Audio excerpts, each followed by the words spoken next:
2026 թվականի հունվարի 19-ին Մայրաթոր Սուրբ Էջմիածինը պաշտոնապես հայտարարեց Ավստրիայում եպիսկոպոսատ ժողով հրավիրելու մասին։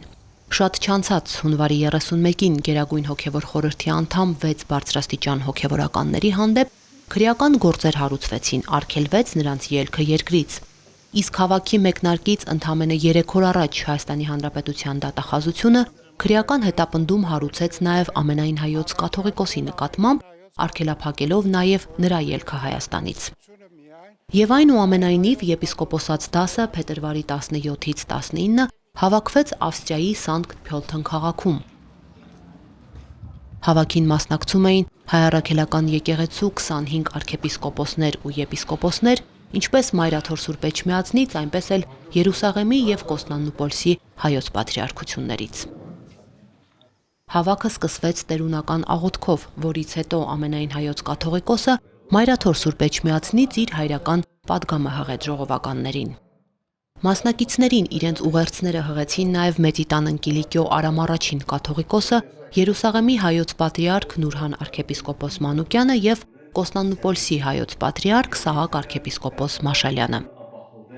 Իր եպիսկոպոս եղբայրներին բարի կալուստ մաղթեց և ողջունեց Կենտրոնական Եվրոպայի և Շվեդիայի հայրապետական պատվիրակ Տիրան եպիսկոպոս Պետրոսյանը։ Սրբազան հայրը Սուրբ Հոգու մխիթարությունն ու զորությունը հայցեց անազատության մեջ գտնվող 4 սրբազան հայրերի համար, ապա խոսեց միաբանության և սիրո, հոգևոր զգոնության ու պատասխանատվության մասին։ Աշխարհը, ինչպես նաև մեր ժողովուրդը այսօր ապրում են անորոշության,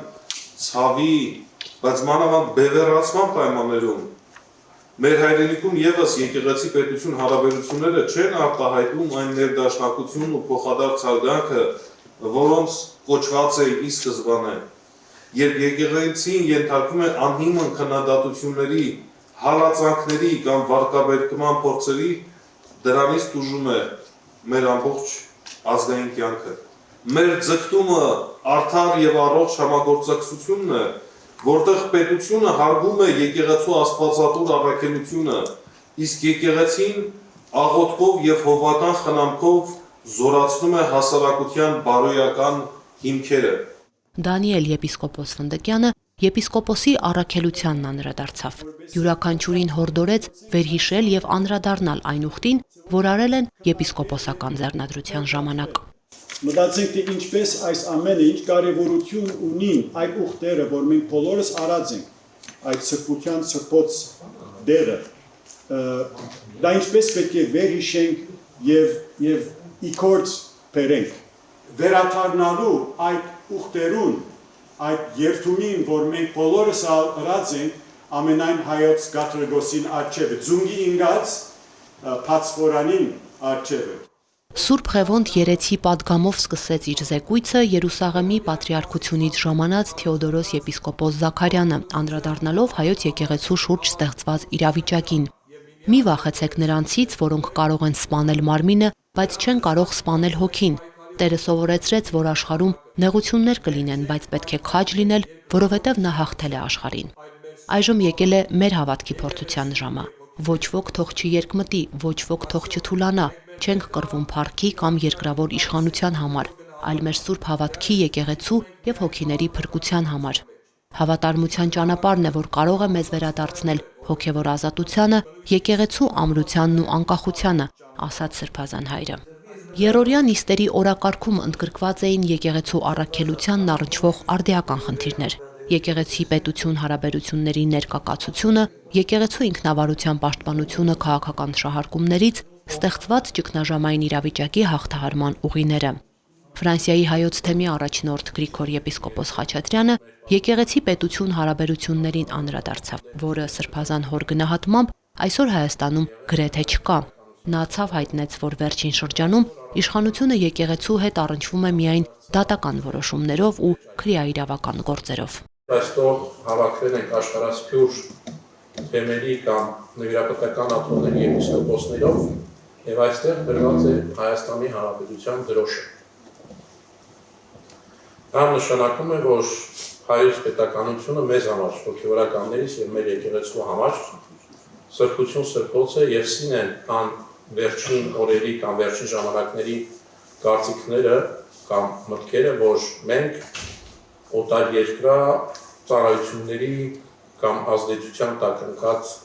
հոգևորականներ ենք եւ դեմ ենք հայոց պետականությունը, քավլիցի։ Երրորդյա հավաքի ընթացքում հոգևոր դասը մասնակցեց միասնական աղոթքի եւ ժամերգությունների, սրբազան հայրերը համատեղ խոկման առիթներ ունեցան։